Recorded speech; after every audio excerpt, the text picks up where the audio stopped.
Nigeria Anti-Corruption Police, Economic and Financial Crimes Commission, EFCC has called on the general public to stop using its uniforms and other related materials for video skit making without authorization following a 2023 viral comedy video.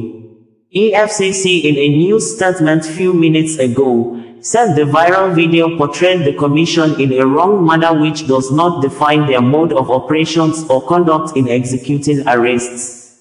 An old video, code-named EFCC and Army Wahala, is regaining traction across the social media.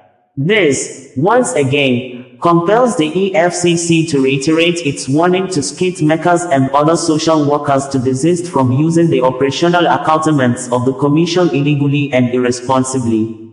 EFCC and Army Wahala is a caricature of the operational etiquette of the EFCC. The shameful characterization of supposed operatives of the Commission in the video unleashing terror on suspects is not only embarrassing but indicative of deliberate attempt to cast shadows on the image of the EFCC. Operatives of the EFCC are not bullies. They are trained as refined modern law enforcement officers rich in decency, civility and respect for members of the public, including suspects of economic and financial crimes. Skit makers are warned again to desist from unauthorized use of the accoutrements of the Commission, EFCC stated. Meanwhile, the managing director of the Nigerian Consumer Credit Corporation, Credit Corp, Mr. OsazuwaAkonedo, has applauded President Bola Ahmed Tinubu for releasing 50 billion naira from the recovery account of the Economic and Financial Crimes Commission. Nwaba described the presidential directive to release the funds to his corporation as strategic and fulfilling.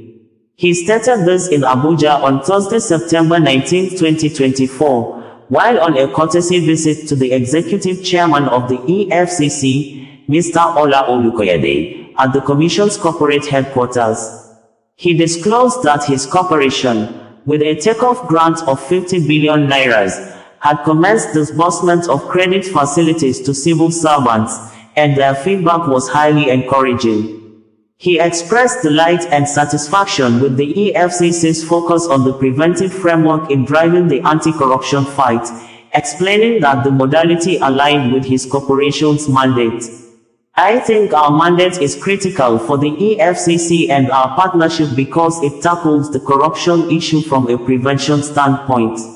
People have less incentive to be corrupt and have less incentive to amass wealth if they have a system and an infrastructure that allows them to meet their basic needs. I admire and respect the EFCC's focus on prevention and recovery. I like expanding the efforts around prevention. We have a job quite complementary to that, assessing fraud and corruption risks, he said. In his response, Olukoyede expressed delight with Credit Corp's mandate, pointing out that it aligned with the EFCC's mission. He particularly recalled his address on the need for transactional credits, stressing that no consumer intervention mechanism can insulate the nation from corruption other than the credit system.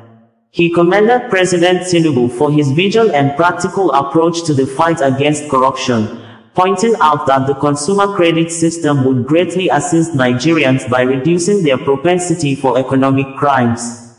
Like you rightly said, our mandates align. Of truth, one of the key points I made on the floor of the National Assembly when I was screened for this appointment was the need for us to adopt a transactional credit system. No economy can survive without it, he said. He charged Nwaba with paying close attention to regulation compliance so that the consumer credit system would yield optimal values.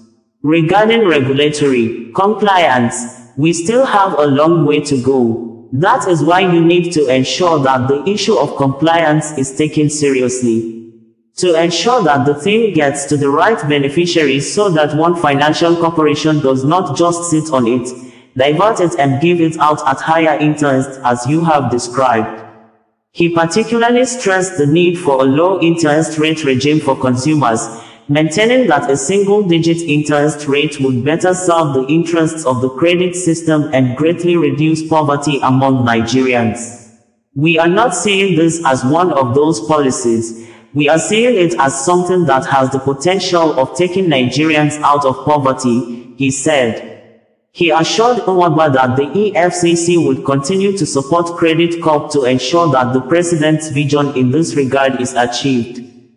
OsazuwaAkonedo, bringing you the news in a more digital way.